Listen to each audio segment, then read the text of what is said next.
नमस्कार साथियों, स्वागत है आप सभी का द्रोणाचार्य कोचिंग सेंटर के इस प्लेटफॉर्म पे। तो बताइए कैसे हैं आप सब। उम्मीद करते हैं अच्छा होंगे और अपनी तैयारी को भी खूब मन लगा के कर रहे होंगे। और आप लोग बताइए कि मेरा हिंदी पढ़ाया हुआ आप लोग को कैसा लग रहा है। और हम आप लोग को 3 चैप्टर पढ़ा चुके हैं। और जितना भी हम आप लोग से वादा किए थे कि जितना भी हम चैप्टर पढ़ाएंगे उसका 3 वीडियो लाएंगे। एक थ्योरी रहेगा, एक सब्जेक्टिव रहेगा और एक ऑब्जेक्टिव रहेगा। तो आज हम आप लोग के लिए सब्जेक्टिव क्वेश्चंस लाएंगे, जो है भारत से हम क्या सीखें। यह एक भाषण है जो मैक्स मुलर के द्वारा लिखा हुआ है। तो चलिए पहले लेखक परिचय के बारे में आप लोग को थोड़ा सा बता देते हैं। जो लेखक हैं, जो फ्रेडरिक मैक्स मुलर, ये जर्मन के व्यक्ति थे, यानी जर्मनी के। ये जो है भारत से हम क्या सीखें, इस पाठ के लेखक है फ्रेडरिक मैक्स मुलर का जन्म 6 सितंबर 1823 ईस्वी को जर्मनी में हुआ था। और इसके पिता का नाम है विल्हेल्म मुलर। और जब मैक्स मुलर 4 वर्ष के थे तो उनके पिता का निधन हो गया था। तो मैक्स मुलर ने हिंदी उपदेश और मेघदूत का हिंदी से जर्मन भाषा में अनुवाद किया था। और मैक्स मुलर का जो निधन हो गया था 28 अक्टूबर 1900 ईस्वी को हुआ था। और इस भाषण के अनुवादक जो है, ये जो भाषण है भारत से हम क्या सीखे, यह एक भाषण ही तो है। इसका अनुवाद जो किए हैं हिंदी में वो भवानी शंकर त्रिवेदी है, डॉक्टर भवानी शंकर त्रिवेदी। और इनके जो कुछ प्रमुख बातें हैं जो आप लोग को बता देते हैं। इस भाषण की प्रमुख बातें यह है कि इस भाषण में मैक्स मुलर ने भारत के बारे में बताते हुए हर पहलू से भारत को अच्छा देश बताया है। और मैक्स मुलर के अनुसार भारत का दर्शन ग्राम में होता है। और मैक्स मुलर को स्वामी विवेकानंद ने वेदांतियों का वेदांत भी कहा था। और जो महारानी विक्टोरिया है, तो महारानी विक्टोरिया ने मैक्स मुलर को नाइट की उपाधि दी थी। और जो मैक्स मुलर ने इसे कुछ समय के बाद अस्वीकार कर दिए थे। तो आप लोग से क्वेश्चन आएगा कि महारानी विक्टोरिया ने किसे नाइट की उपाधि दी थी। तो आप लोग लिखेंगे मैक्स मुलर को, फ्रेडरिक मैक्स मुलर, जो कि इनका पूरा नाम है। मैक्स मुलर ने भारत को सर्वाधिक संपदा और सौंदर्य से परिपूर्ण देश कहा था। तो चलिए अब हम क्वेश्चन और आंसर करवाएंगे आप लोग को। जो फर्स्ट क्वेश्चन है, समस्त भूमंडल में सर्वविध संपदा और प्राकृतिक सौंदर्य से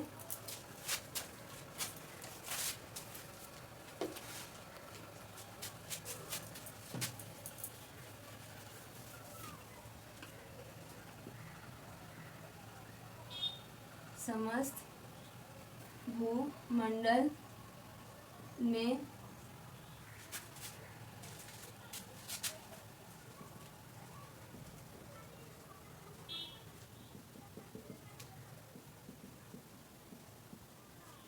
समस्त भूमंडल में सर्वविध और संपदा सर्वविध संपदा और प्रकृति से परिपूर्ण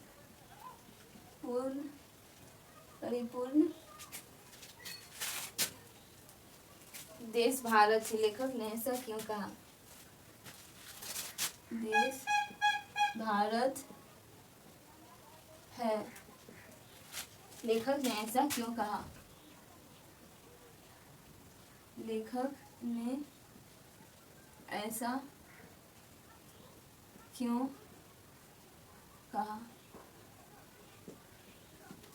तो समस्त भूमंडल में सर्वविध संपदा और प्रकृति से परिपूर्ण देश जो है वो भारत है। लेखक ने ऐसा क्यों कहा? तो आंसर में लिखेंगे, लेखक ने भारत को सर्वविध संपदा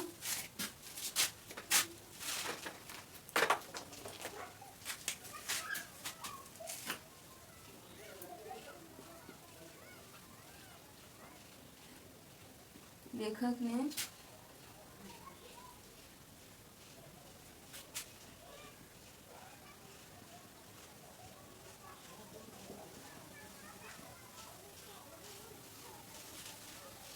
सर्वविध संपदा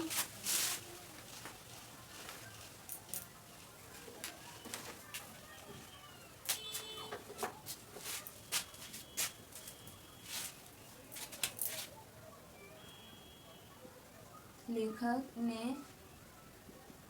भारत को सर्वविध संपदा और प्रकृति से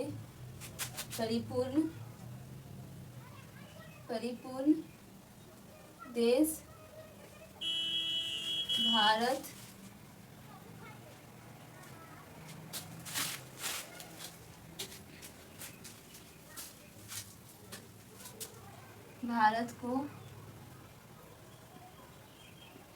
कहा, क्योंकि भारत में किसी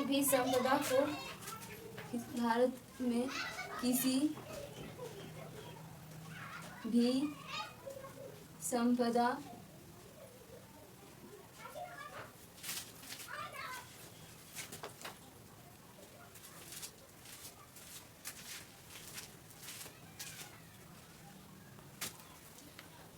लेखक ने भारत को सर्वविध संपदा और प्रकृति से परिपूर्ण देश भारत को कहा, क्योंकि भारत में किसी भी संपदा और प्राकृतिक सौंदर्य से परिपूर्ण देश है और अन्य देशों की तुलना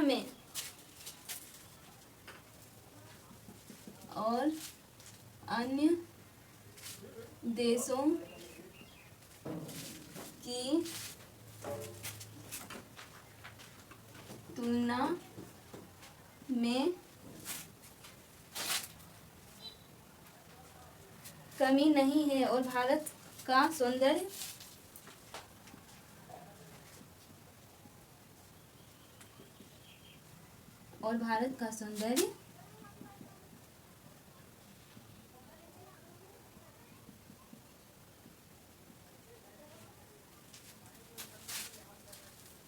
काफी आकर्षक है।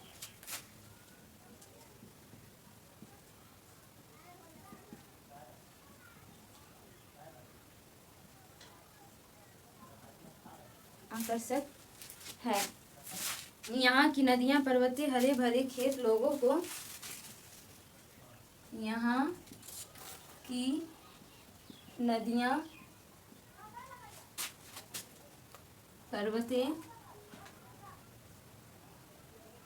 और हरे भरे खेत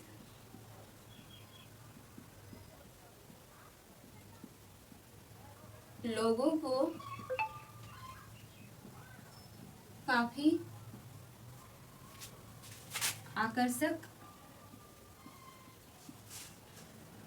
करते हैं।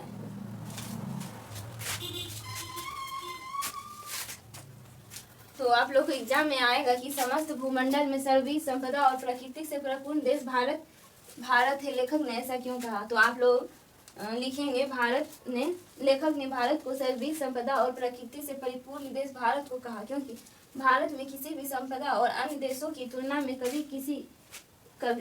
में कमी नहीं है और भारत का सौंदर्य काफी आकर्षक है। यहाँ की नदियाँ पर्वतें और हरे भरे खेत लोगों को काफी आकर्षित करते हैं। तो आप लोग आंसर में यही लिखिएगा। तो नेक्स्ट क्वेश्चन है, लेखक की दृष्टि में सच्चे भारत का दर्शन कहाँ हो सकते हैं। सच्चे भारत का दर्शन कहाँ हो सकते हैं। तो लेखक के अनुसार या लेखक की दृष्टि में सच्चे भारत का दर्शन हो सकते हैं। जैसे कि लेखक बताए थे कि सच्चे भारत जो है ग्रामीण में बसते हैं। तो आंसर में लिखेंगे लेखक मैक्स मुलर के अनुसार सच्चे भारत का दर्शन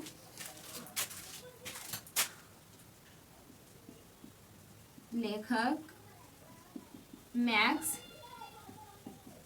मुलर के अनुसार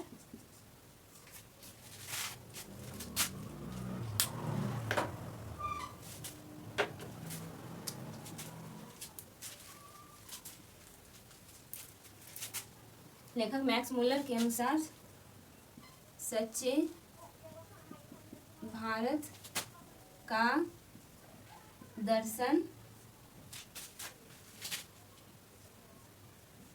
ग्रामीण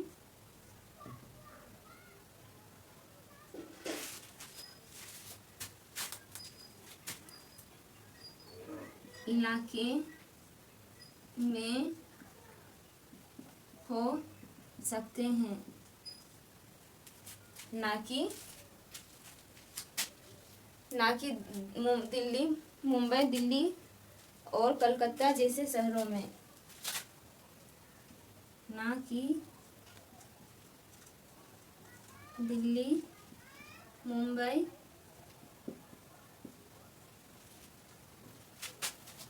और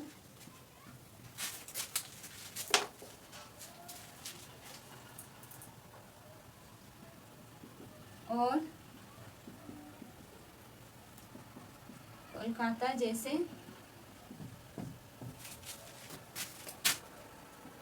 शहरों में।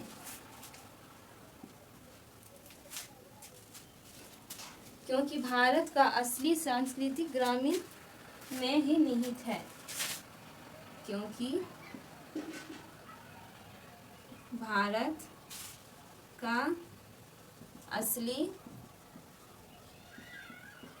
सांस्कृतिक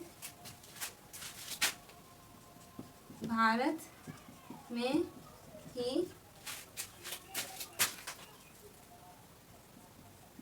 निहित है। तो आप लोग का एग्जाम में आएगा कि लेखक की दृष्टि में सच्चे भारत का दर्शन कहाँ हो सकते हैं। तो आप लोग लिखेंगे लेखक मैक्स मुलर के अनुसार सच्चे भारत का दर्शन ग्रामीण इलाके में हो सकते हैं, ना कि दिल्ली, मुंबई और कोलकाता जैसे शहरों में। क्योंकि भारत का असली संस्कृत भारत में ग्रामीण में निहित है। यहाँ लिखेंगे ग्रामीण, ग्रामीण में निहित है। नेक्स्ट क्वेश्चन है,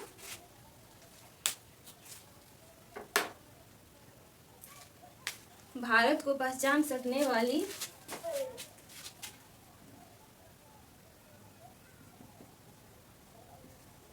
भारत को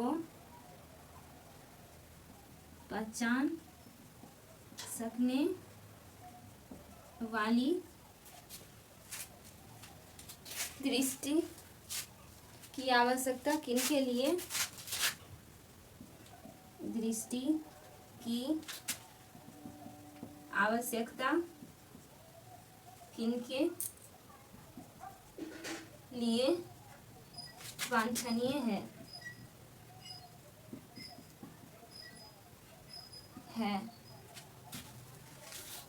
और क्यों?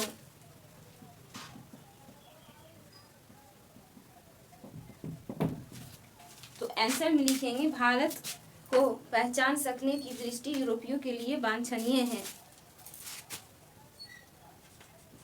भारत को पहचान सकने वाली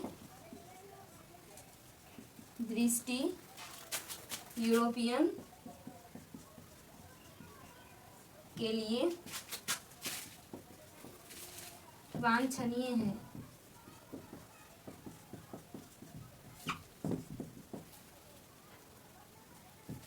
वांछनीय है क्योंकि भारत आज से 2-3 हजार वर्ष क्योंकि भारत आज से 2-3 हजार वर्ष पूर्व जिन समस्याओं से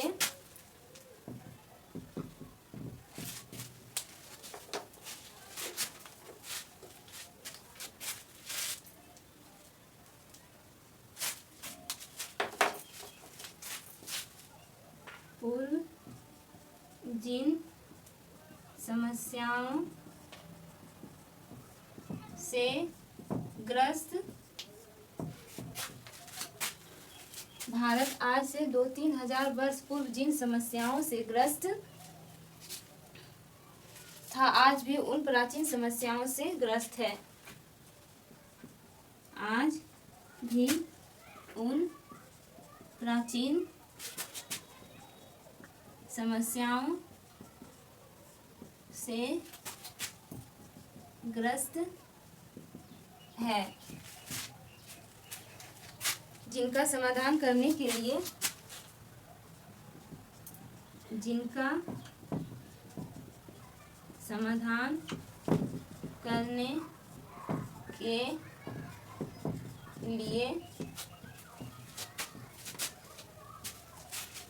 उन्नीसवीं सदी के यूरोपियन लोगों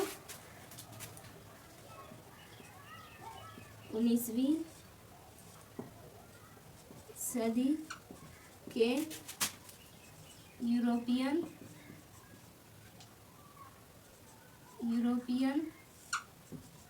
लोगों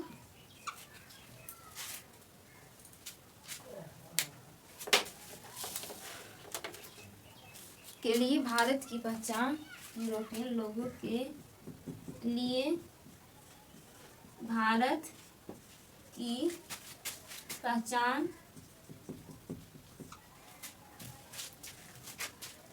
करने की जरूरत है।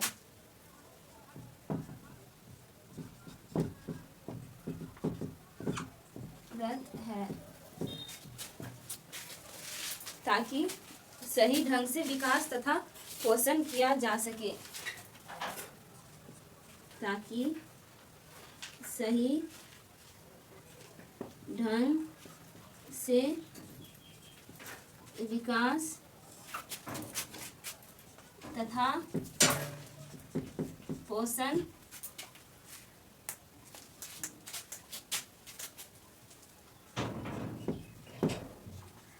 किया जा सके।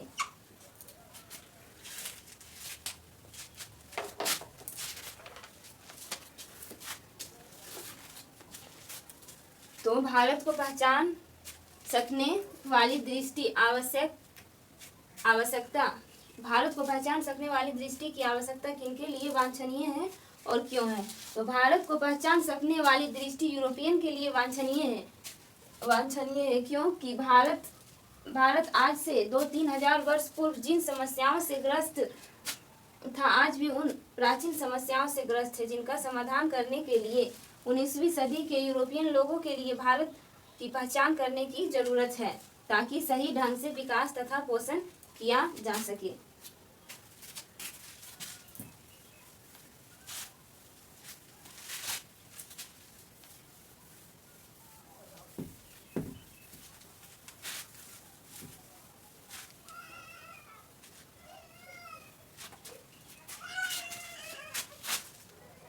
चलिए नेक्स्ट क्वेश्चन है, लेखक ने किन विशेष क्षेत्रों में अभिरुचि रखने के लिए भारत को प्रत्यक्ष और ज्ञान आवश्यक बताया? लेखक ने किन विशेष क्षेत्रों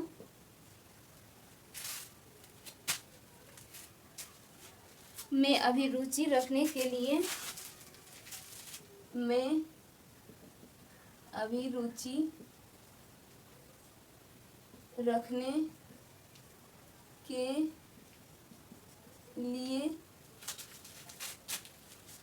भारत का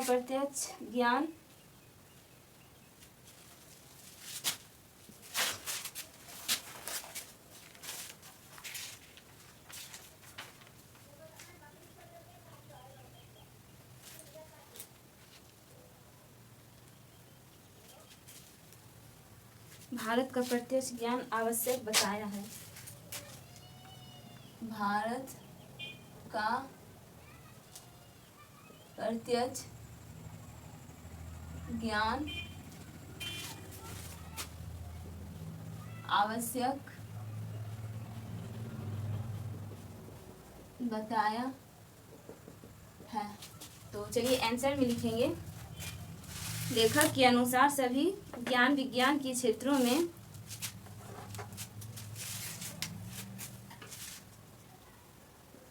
लेखक के अनुसार सभी ज्ञान विज्ञान क्षेत्रों में अभिरुचि रखने के लिए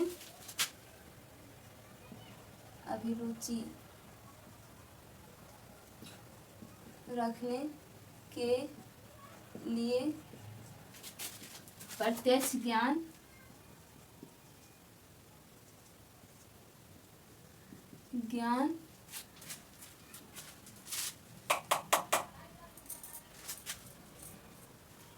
आवश्यक बताया है।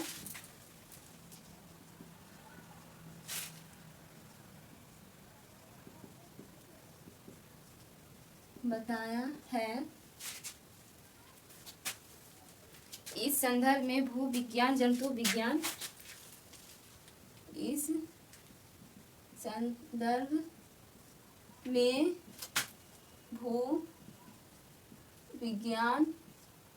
जंतु विज्ञान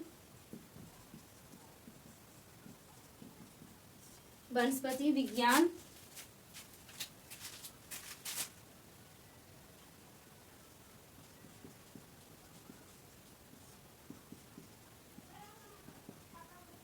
देवत विज्ञान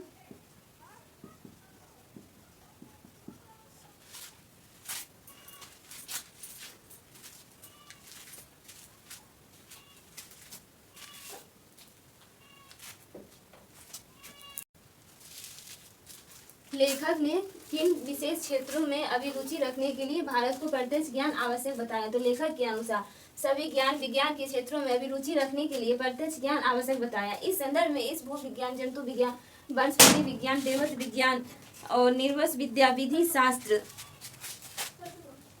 निर्वस विद्या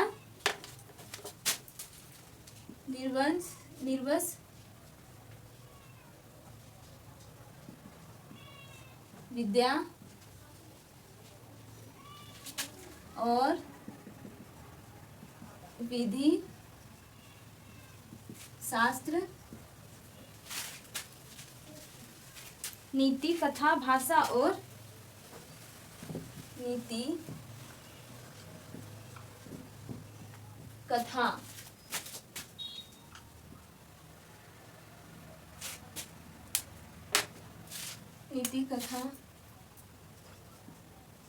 भाषा और साहित्य इन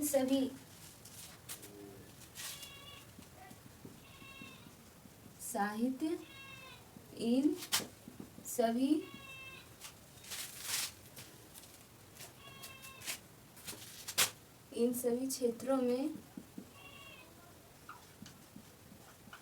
अभिरुचि रखने के लिए आवश्यक बताया।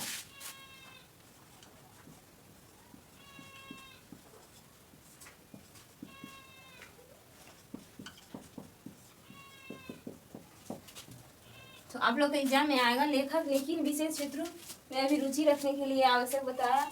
तो आप लोग इतना लिख देंगे एग्जाम में। क्वेश्चन नंबर नेक्स्ट है, वारेन हास्टिंग से संबंधित किन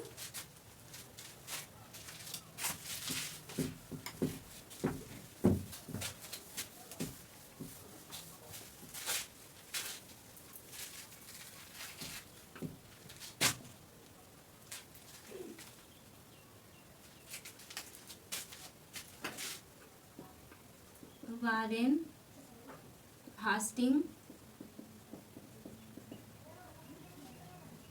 से संबंधित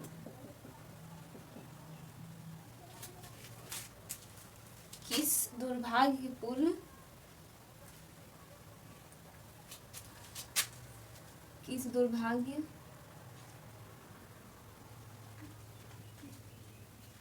पूर्ण घटना का वारेन हास्टिंग्स से संबंधित दुर्भाग्यपूर्ण घटना का हवाला दिया और क्यों? हवाला दिया और क्यों? तो आंसर में आप लोग लिखेंगे कि लेखक ने अपने वर्णन में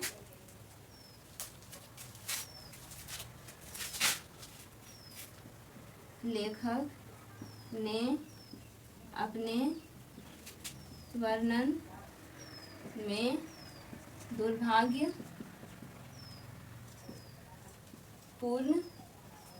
घटना लेखक ने अपने वर्णन में दुर्भाग्यपूर्ण घटना से संबंधित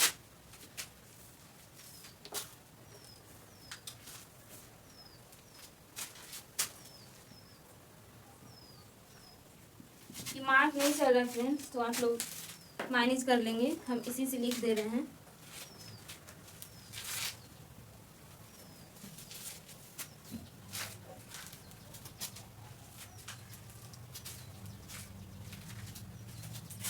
लेखक ने अपने वर्णन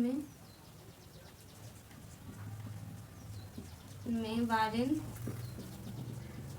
हास्टिंग के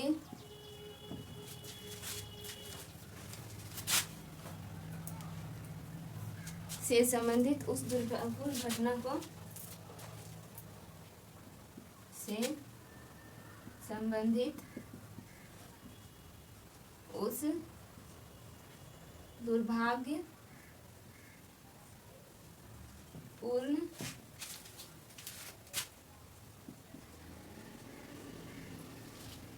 घटना को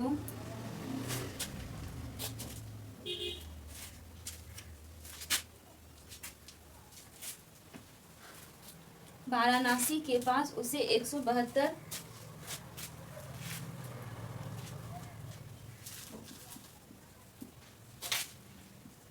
वाराणसी के पास उसे 172 दारिस नामक सोने के सिक्के से दारिस नामक सोने के सिक्के से भरा घड़ा प्राप्त हुआ।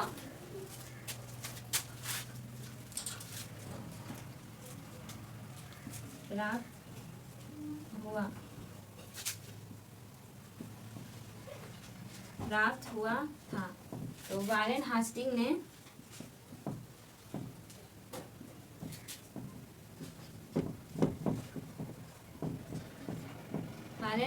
ने उसे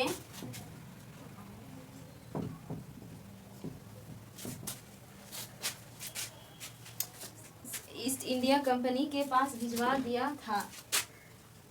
ईस्ट इंडिया कंपनी के पास भिजवा दिया।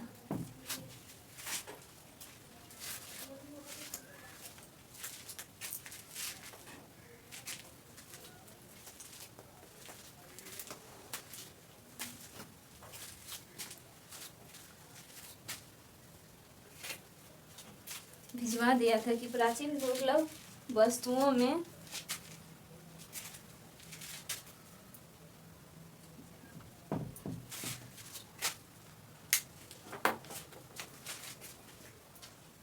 था कि प्राचीन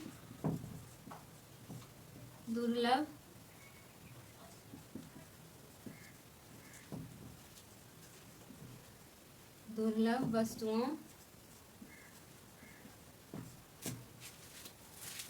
में गिना जाएगा।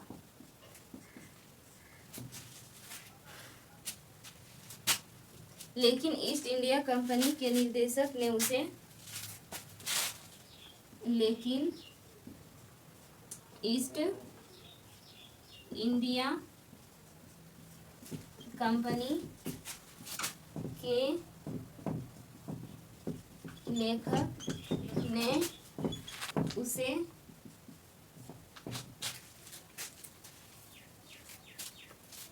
उसे सामान्य सिक्के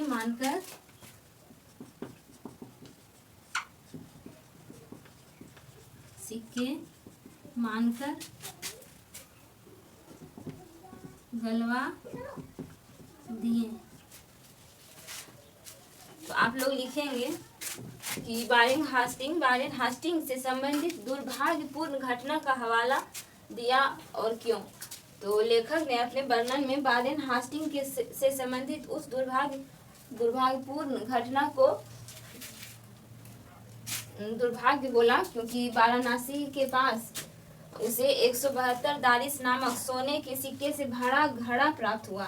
वारेन हास्टिंग ने उसे ईस्ट इंडिया कंपनी के पास भिजवा दिया था कि प्राचीन दुर्लभ वस्तुओं में गिना जाएगा। लेकिन जो वारेन हास्टिंग के ये थे, ईस्ट इंडिया कंपनी के जो निर्देशक थे, उन्होंने इन सिक्कों को सामान्य सिक्के मानकर गलवा दिए थे। तो नेक्स्ट क्वेश्चन में लिखेंगे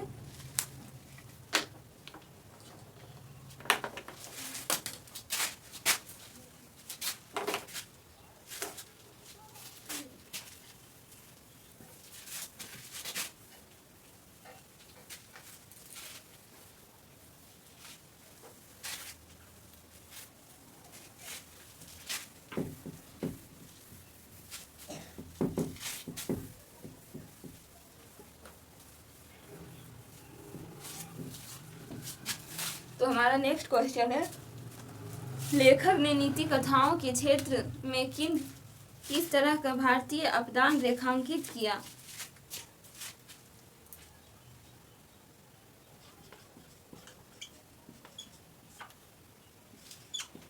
लेखक ने नीति कथाओं के क्षेत्र में नीति कथाओं के क्षेत्र में किस तरह भारतीय अपदान रेखांकित किया है। किस तरह भारतीय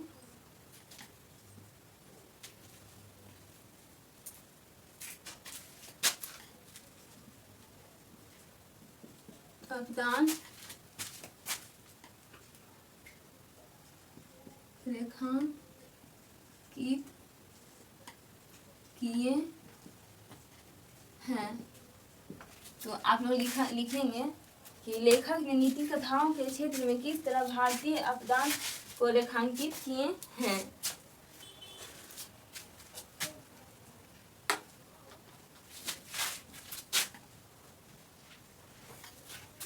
तो आंसर में लिखेंगे आप लोग कि नीति कथाओं के क्षेत्र में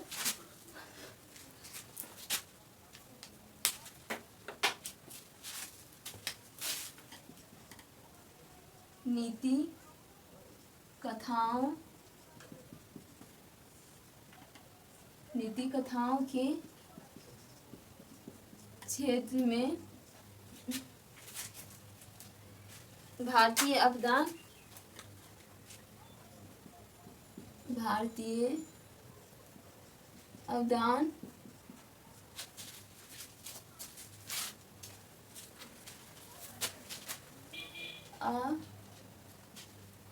अप्रतिम है। नीति कथाओं के क्षेत्र में भारतीय अपदान अप्रतिम है। यहाँ बहुत सी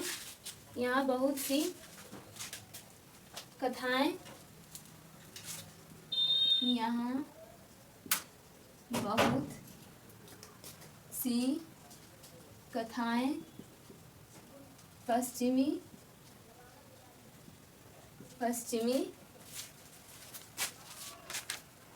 देशों से मिलती है।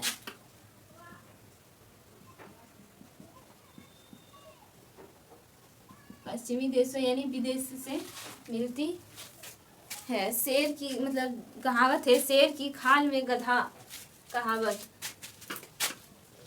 शेर की खाल में गधा। कहावत।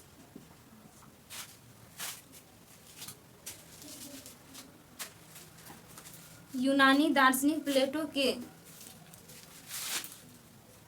यूनानी दार्शनिक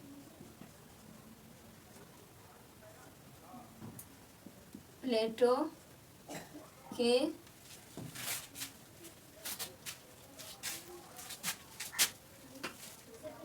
क्रेटिलस में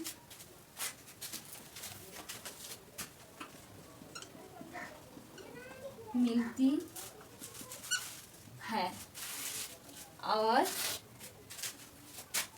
इसी प्रकार मिलती है।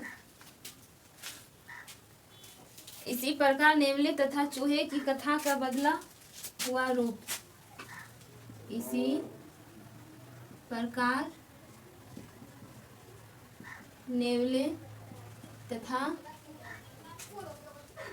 चूहा का बदला रूप।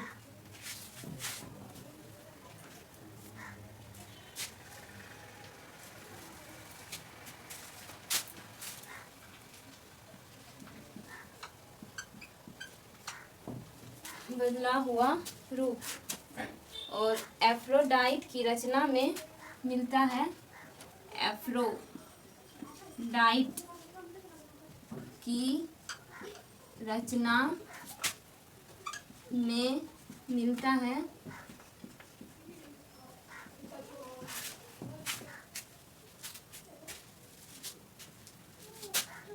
उससे इसे एक सुंदरी रूप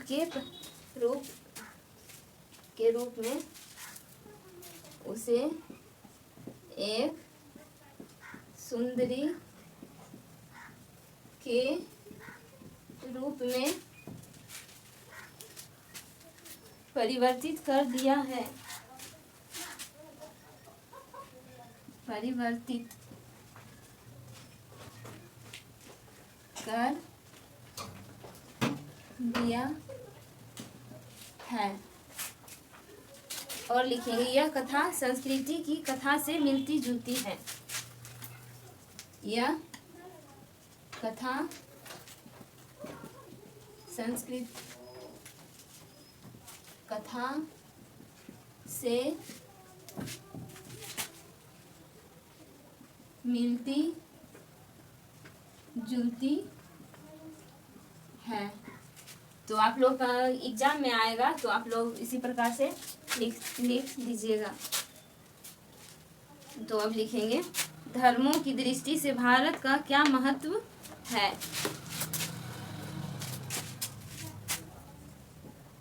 धर्मों की दृष्टि से भारत का क्या महत्व है। तो बताइए आप लोग, धर्मों की दृष्टि से भारत का क्या महत्व है। तो आंसर में लिखेंगे, धर्मों की दृष्टि से भारत का विशेष महत्व है। यहाँ विभिन्न धर्म के लोग रहते हैं। धर्मों की दृष्टि से भारत का विशेष महत्व है।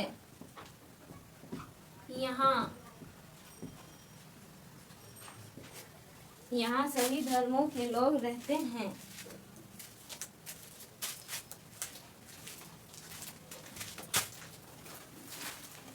यहाँ सभी धर्मों